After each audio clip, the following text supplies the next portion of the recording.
নমস্কার, কেমন আছো তোমরা? আশা করি তোমরা ভালো আছো। আমিও খুব ভালো আছি। তো মামুনি ডেইলি ব্লগে তোমাদের আরেকটা ভিডিও অনেক অনেক স্বাগত। তো বন্ধুরা, বাইরে তো প্রচণ্ড বৃষ্টি হচ্ছে, কিন্তু তোমাদের সঙ্গে সেটা শেয়ার করতে পারছি না। আমি একটু হালকা করে রেডি-সেডি হয়ে কোথায় যাচ্ছি তোমাদের সবই বলবো। তো দেখো, বৃষ্টিতে ভিজে ভিজে চলে এলাম আমাদের সকলের অতি পরিচিত স্টেশন, বজবজ স্টেশন। বজবজ স্টেশনে বসে অপেক্ষা করছি ট্রেনের জন্য, আর সেই বৃষ্টি হচ্ছে, ঝমঝমিয়ে বৃষ্টি হচ্ছে, কড়কড়া বাজ পড়ছে। কিন্তু স্টেশনে যেকালে ভিজে ভিজে এসছি, আমার মনে খুব খুশি, এবার আমি নিশ্চয়ই যেতে পারবো। তো দেখো, ট্রেনের অপেক্ষা করার পর ট্রেন এসে গেল, ট্রেনের মধ্যে বসেও পড়লাম। তো বসে বসে মনে সেই একই আনন্দ আর সেই একই ডাকা, কখন তোমার কাছে যাব মা, কখন তোমার কাছে যাব, তুমি কী বা করো। তো দেখো, এই প্রথমবার আমার শিয়ালদা স্টেশনের রাত্রিরে বসে থাকার অভিজ্ঞতা। এখন ওই 9:30 মতো বাজে, আমি 10:10-এর ট্রেনে যাব। তো দেখো, এই প্রথমবার আমি বসে আছি ট্রেনের জন্য। আমি যাব মালদা সিটি ধরে। তার জন্য দেখো, ট্রেন এখন এসে পৌঁছায়নি। সকলে মিলে মানে ট্রেনে ওঠার আগ্রহ করে বসে আছি। তো অবশেষে দেখো, ট্রেনের মধ্যে উঠে খিদেও পেয়েছিল প্রচণ্ড। এবারে খাবার দাবার যা বাড়িতে ঘর থেকে নিয়ে এসেছিলাম, সেইগুলোকে সবাই মিলে খাচ্ছি। আর একটা ভালো ঝাঁ চকচকে ট্রেনও পড়েছিল আমাদের। টয়লেটের ব্যবস্থাও ছিল, আর জলের ব্যবস্থাও ছিল। খুব মনের মধ্যে খুশি হচ্ছে। আর তোমরা বিশ্বাস করবে না বন্ধুরা, অনেক দিন ধরে ইচ্ছা হচ্ছিল যে পুজো দিতে যাব, পুজো দিতে যাব। আরে বাবা, মা যদি না ডাকে তো কী করে পুজো দিতে যাব। হঠাৎ করে নিজেরাই জানি না যে মা পুজো নেবে বলে ডাকছে। তার জন্য তো মনে খুব খুশি। রাত্রিরে ট্রেনও খুব জোরে যাচ্ছে। আমরা মালদা সিটি করে গিয়েছিলাম।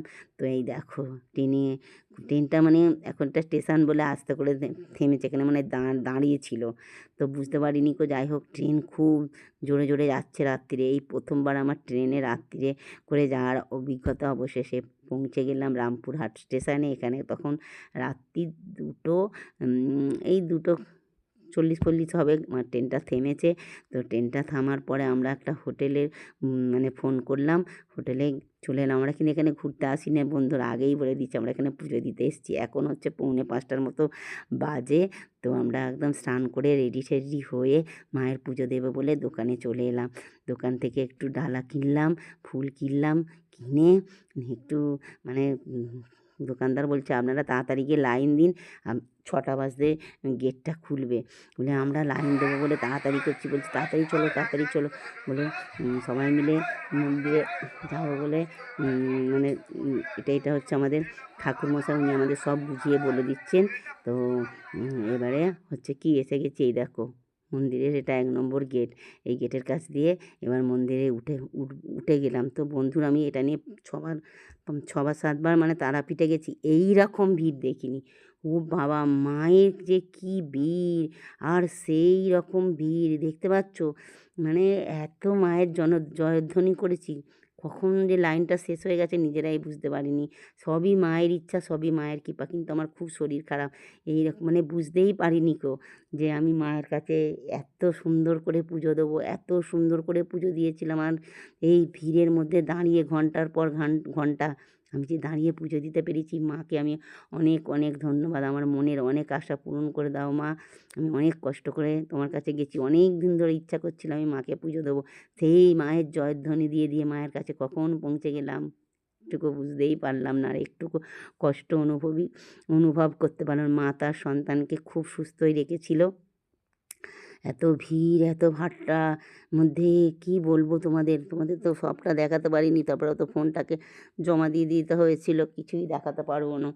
তো দেখো, লোক শুধু দেখো, মানে লোক সেই কি, বাবাধামে সব পুজো দিতে গেছি, মানে জল ঢালতে গেছিলো, সেখান থেকে মা ধামে পুজো দিয়ে সব যাবে। এই হচ্ছে মায়ের মন্দিরের চূড়া।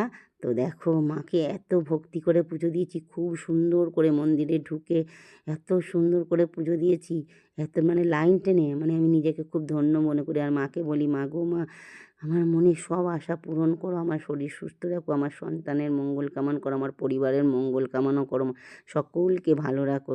এই বলে আমি মাকে প্রণাম করলাম।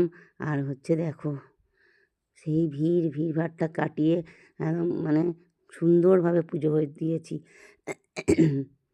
পুজো পুজো দিয়ে আমরা যে কজন মিলে গিয়েছিলাম, তোমাদের দাদাভাই তো আমাকে সঙ্গে করে দিয়ে নিয়ে গেছিলো, আর সঙ্গে আমাদের সব কাকিমারা সব গিয়েছিল অল্প কজন। তাদের সঙ্গে ক্যামেরা বন্দি করলাম, আমার স্মৃতির পাতায় আর একটা ভিডিও যুক্ত করে রাখলাম। তো দেখো, তো ভিডিওটা আমি বেশি বড় করতে পারিনি, কারণ এই এই জার্নিংয়ের পর শরীরটা ভালো লাগছিল না, আর আমরা তো সঙ্গে সঙ্গে বেশিক্ষণ ছিলাম না, বেরিয়ে পড়েছি। এটা হচ্ছে তারাপীঠের মহাশ্মশান, ওখানেও গিয়েছিলাম, একটু ধূপ মোমবাতি দিয়ে জ্বাললাম, প্রণাম করলাম। অন্যবারে গিয়ে পুরো মানে মহাশ্মশানটাকে ঘুরেই বেড়াই, কত কিছু দেখি। এবার আর বলছি তো, এবার আমি ঘুরতে গিয়েছিলাম না, এবারে মায়ের ডাকে শুধু পুজো দিতেই গিয়েছিলাম। মানে তারপরে আবার ফের 2:05 ট্রেন ধরে বাড়ি ফিরেও এসেছি, ওই জন্য বেশিক্ষণ ছিলাম না। হ্যাঁ, ওই জন্য আর তোমাদের সঙ্গে যে যতটুকু ছিলাম, যতটুকু পেরেছি মানে হচ্ছে শেয়ার করলাম। তো দেখো, একটা হোটেলের এই যে বেরিয়ে পড়েছি আবার তাড়াহুড়ো করে, আবার একটা হোটেলের মধ্যে একটু নিরামিষ ভাত খেয়েছি, খেয়ে আবার ট্রেন ধরার উদ্দেশ্যে তারামা এক্সপ্রেস ধরে আবার বাড়ি ফিরে যাচ্ছি। তার জন্যে মাকে বলছি, মা গো মা, তোমার কাছে যে তুমি যে ডাক দিলে, তোমার কাছে যে এসে পুজো দিতে পারলাম, এই জন্যে নিজেকে খুব ধন্য বলে মনে হচ্ছে। মায়ের কাছে প্রার্থনা করছি, মা তুমি এরকম আমাকে মাঝে মাঝেই ডেকো তোমার কাছে, যেন তোমাকে এসে আমি পুজো দিতে পারি, তোমার কাছে যেন নিজেকে সমর্পণ করতে পারি। তো বন্ধুরা, সবাই একসঙ্গে বলো, জয় তারা মা।